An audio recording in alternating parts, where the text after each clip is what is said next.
Eh, Nancy, la primera pregunta es, ¿qué otras prestaciones se ofrecen en la compañía además de las que ya se dan por ley? En esta empresa otorgamos gastos médicos mayores al Ujú. empleado, seguro de vida al empleado y 5 días adicionales de aguinaldo a lo que dispone la ley. Esas serían las prestaciones adicionales. ¿Qué es lo que debe tener un candidato para ser seleccionado? Depende mucho del perfil, pero básicamente, insisto, depende del perfil, depende del área, depende de la posición, ¿no? Digo, si estuviéramos hablando de una posición de asistente, auxiliar, asistente, auxiliar, pues simplemente con que tenga una formación profesional y una poca experiencia, o incluso sin experiencia, puede ser una persona viable. Pero insisto, depende mucho de la posición, del perfil del área a la que vaya dirigida la vacante. Okay. ¿La compañía ofrece algún incentivo para los empleados? Incentivos, bueno, también podríamos hablar de áreas, porque por ejemplo esta empresa y como la mayoría de las empresas, su función principal es vender, ¿no? Entonces se manejan incentivos para las personas de ventas, no así para el resto de las personas, las operativas y de oficina no se manejan incentivos, es el sueldo base únicamente. ¿Y usted cree que es importante que las compañías cuenten con estos incentivos? Siempre es importante para un empleado contar con incentivos y no únicamente económicos, podrían incluso ser como las sobreprestaciones, ¿no? A lo que marca la ley, eso ya de alguna manera se considera un incentivo, es una motivación, viene a incrementar el paquete de prestaciones y eso ya es un incentivo tal cual, ¿no? Para las personas que básicamente todos trabajamos por dinero, mientras más prestaciones se nos otorguen en la empresa, obviamente eso es traducido, es más dinero, ¿no? Entonces sí, sí es importante. Ok.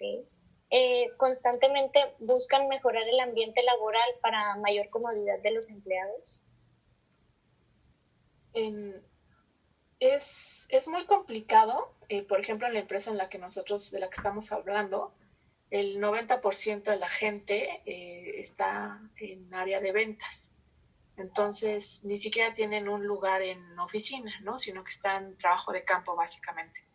Entonces, el homologar el ambiente de trabajo bajo estas circunstancias es muy complicado, insisto, porque es gente de campo y no están en una oficina concentrados, ¿no? Uh-huh. Eh, ¿Debe ser pagado el tiempo de capacitación a los empleados o no es obligatorio?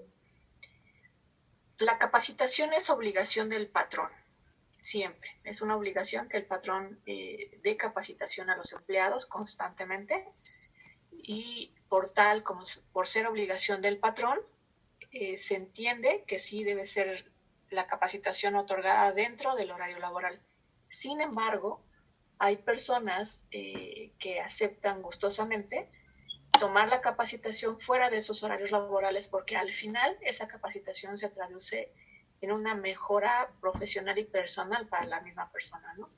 Entonces, a reserva de que la empresa esté o no esté obligada a pagar la capacitación y además las horas de capacitación, creo que esto es más un valor personal que una obligación de la empresa. Ok. Y- Ok, Nancy, vengo yo, ahora, con unas preguntillas. ¿Qué puede pasar cuando la empresa ofrece prestaciones, pero no las cumple? Vaya, con lo que establecía en el contrato. Bueno, ahí si no, si el patrón no cumple, y no solo el patrón, un contrato es un acuerdo en el que se establecen formas de trabajo, ¿no? Formas de trabajo, de pago, o sea, todo lo que implica una relación laboral se acuerda a través de un contrato laboral. Si alguna de las dos partes incumplen, porque no únicamente el patrón deja de cumplir con sus obligaciones, sino también el trabajador puede dejar de cumplir, cualquiera de las dos partes puede hacer efectivo una demanda por falta de cumplimiento de contrato, ¿no? Entonces no es únicamente el empleado, sino también el patrón el que puede exigir que se cumplan lo acordado, ¿no? Correcto. ¿Y qué puede pasar? Pues lo más viable es hablarlo, digo, como primera instancia. Desde mi punto de vista, lo primero sería hablarlo, aclararlo con la contraparte, ¿no? Y decir, oye, no estás cumpliendo en este término, ver de qué manera se puede arreglar, y en caso de que no se llegue a un acuerdo por voluntad de ambas partes, entonces ya se tendrían que acudir a un tribunal, ¿no? Así es. Ok, ahí con ustedes, ¿cuánto tiempo debe tener un empleado trabajando en la empresa para que pueda recibir una indemnización al momento de su despido? No es con nosotros. Básicamente aquí lo que tenemos o lo que normalmente hacemos es apegarnos a lo que dice la ley, ¿no? O sea, nosotros somos muy respetuosos de las leyes laborales y es lo que marca la ley, ¿no? Incluso, insisto, aquí no es que el patrón despida al empleado. Si el empleado está dejando de hacer, eh, de cumplir de cumplir con las condiciones para las que se les contrató, también incluso el patrón tiene derecho a hacer una terminación laboral, ¿no? El empleado normalmente podría solicitar, no sé, una indemnización si me dijera, oye, sabes que yo no te estoy pagando, no me estás pagando mi nómina, yo estoy trabajando y tú no me estás pagando, ¿no? Pero si el patrón cumple con el pago y cumple con las condiciones, pues la verdad es que el trabajador no tendría motivo, ¿no? Básicamente, normalmente cuando aplica una indemnización es porque el trabajador no está haciendo para lo que se le contrató, está incumpliendo con el contrato laboral, ¿no?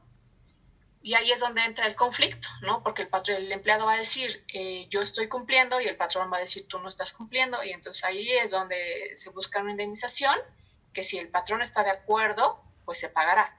Si no está de acuerdo, se irán a un tribunal. Ok, actualmente, ¿cuánto es el tiempo aproximado de trabajo para que una persona pueda jubilarse? Bueno, eso también es por ley, y incluso ahorita había que ver en las condiciones de la ley actual, ¿no? Pero depende también, tenemos dos esquemas de leyes. O sea, hay una que